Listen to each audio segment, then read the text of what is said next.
Les effets de la dilatation des durées peuvent-ils être expérimentés, mesurés et ces conclusions vérifiées sachant qu'ils sont indétectables dans l'activité humaine courante? Lors d'une mission de 7 jours dans la navette spatiale Challenger, il a été mesuré un retard de son horloge atomique relativement à l'identique resté à terre. La vitesse de la navette étant de 7700 mètres par seconde, le coefficient de Lorentz prévoit une dilatation des durées de 330 picosecondes par seconde, disons un tiers de nanoseconde par seconde. C'est ce qui a été effectivement mesuré. Sur 7 jours, on totalise ainsi environ 0,2 de milliseconde de retard. C'est très peu, mais notable quand même, puisque de l'ordre de la milliseconde. Le système mondial GPS de localisation fonctionne avec un réseau de 24 satellites qui circulent à environ 4 km par seconde sur des orbites situées un peu au-delà de 20 000 km. Quelle est l'influence de la dilatation des durées sur les horloges de ces satellites? Voici le calcul. Notons T-Terre, le temps mesuré au sol, et T-Sat, le temps propre du satellite. On commence par le coefficient de Lorentz gamma. Pour T-Sat valant 1 seconde, on obtient T-Terre. Arrondissons T-Terre. Ainsi pour T-Sat valant 1 seconde, T-Terre est plus long d'1/10 de nanoseconde. C'est infime, mais très important pour l'imprécision de la localisation GPS comme on va le voir. Sans correction, on obtiendrait donc 1/10 de nanoseconde de décalage par seconde, ce qui ferait pour 1 heure 3600 dixièmes de nanoseconde, donc 360 nanosecondes, 360 ns. En un jour, on obtiendrait 24 fois 360 ns, c'est-à-dire 8640 ns, disons environ 8 microsecondes de retard pour les horloges des satellites par rapport à une horloge terrestre.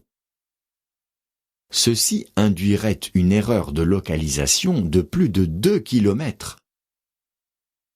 Des corrections doivent donc être effectuées constamment sur les horloges atomiques des satellites pour mesurer précisément les distances. D'autres corrections supplémentaires sont encore à apporter. Si les très grandes vitesses ne pourront être atteintes par nos fusées dans un avenir proche, il n'en va pas de même pour les particules élémentaires au niveau atomique. Ces particules ont des vitesses proches de celles de la lumière. Voici l'exemple des muons qui ne devraient jamais atteindre le sol compte tenu de leur très courte durée de vie. Les muons sont des particules élémentaires analogues aux électrons, mais environ 200 fois plus massives, ce qui les rend très instables. Leur durée d'existence avant désintégration a été mesurée et est de l'ordre de 2 microsecondes. Attention, il s'agit là de la mesure du temps propre, c'est-à-dire mesuré dans un référentiel lié au muon, comme pour l'observateur qui était immobile dans le référentiel de sa fusée. Notons T muon, cette durée d'existence propre. Un muon est créé en haute atmosphère et voyage à une vitesse v très proche de celle de la lumière c. À la vitesse v valant 0,999 fois la vitesse de la lumière, et durant ces 2 microsecondes de vie, il devrait parcourir la distance de 600 mètres. Les muons ne devraient donc jamais pouvoir atteindre le sol, puisqu'ils naissent en haute atmosphère. Or, on détecte des muons atteignant le sol. L'explication est justement fournie par la dilatation des durées. Nous savons que la durée mesurée au sol est T muon multiplié par le facteur de dilatation gamma de Lorentz. Ici, avec V sur C valant 0,999, on obtient approximativement un facteur de dilatation gamma égal à 22. Pour l'observateur terrestre, le muon a une durée d'existence 22 fois plus longue. Et au lieu de parcourir 600 mètres, il en parcourt 22 fois 600, c'est-à-dire plus de 13 km. Ces 13 km lui permettent d'atteindre le sol et d'être détecté par les observateurs terrestres.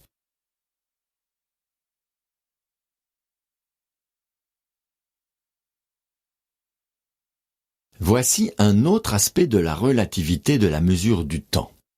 Il s'agit de la simultanéité des événements. Supposons qu'au bord d'un quai, le chef de gare soit au repos et qu'il voit deux balises à égale distance sur le bas-côté de la voie. A à sa gauche et B à sa droite. Les deux balises émettent un éclair au même instant et aussi à égale distance à sa gauche en A et à sa droite en B. La lumière met donc le même temps pour arriver depuis l'émission des éclairs jusqu'à lui. Pour le chef de gare, les deux événements sont bien simultanés. Un TGV circule de gauche à droite devant lui. Supposons que juste un peu après l'allumage des balises, le train ne soit pas encore arrivé devant la gare. Lorsque le faisceau, émis en A à la vitesse finie de la lumière, arrive au conducteur C, le faisceau émis en B n'est alors qu'en D et le conducteur ne peut pas encore voir cette lumière à cet instant. Il faudra attendre que le train avance encore pour qu'il rencontre le faisceau émis depuis B. Pour le conducteur du TGV, les deux événements ne sont pas simultanés. L'éclair B est perçu plus tard que l'éclair A. Bien entendu, avec un train, même TGV, ce phénomène est imperceptible, mais il existe.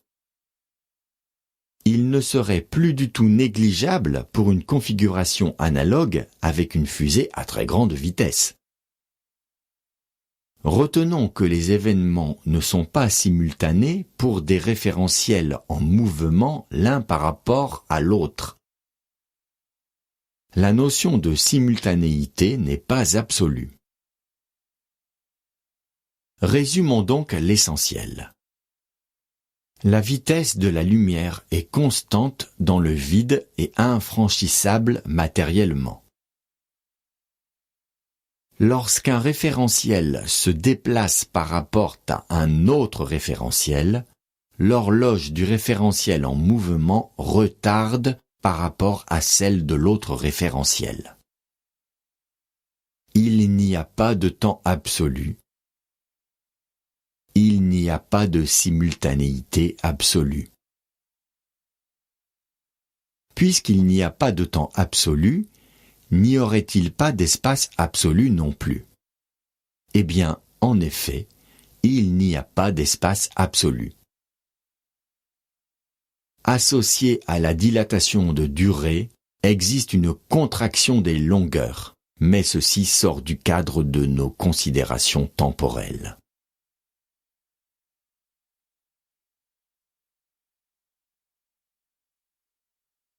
Une dernière remarque.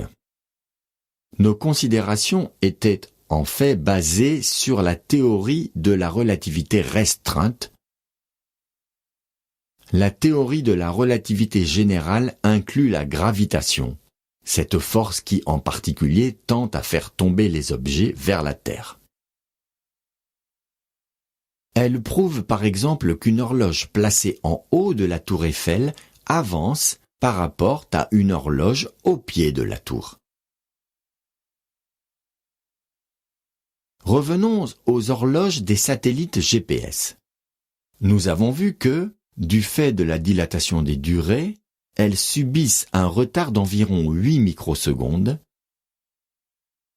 mais elles subissent un effet gravitationnel plus important, leur conférant une avance d'environ 46 microsecondes. Ces horloges avancent donc d'environ 38 microsecondes par jour et doivent subir constamment des corrections. La précision des mesures est de l'ordre de 5 à 10 mètres en version ouverte. Le système européen de localisation Galileo, comportant 30 satellites, vise une précision horizontale de moins de 5 mètres en version ouverte et descendant bien au-dessous du mètre pour les versions spécialisées. Conclusion. Toutes ces microsecondes, nanosecondes ou picosecondes de décalage rencontrés, imperceptibles dans la vie courante, n'ont d'intérêt, pour nous, que de relativiser cette notion de temps qui nous paraît absolue. Mais n'oublions pas tout de même que, sans correction de ces infimes décalages, nos indispensables systèmes de localisation seraient inopérants. Depuis le début de ces propos, comme depuis toujours, le temps s'est écoulé, s'écoule et s'écoulera, passé, présent, futur, se dérobant toujours à nos mesures.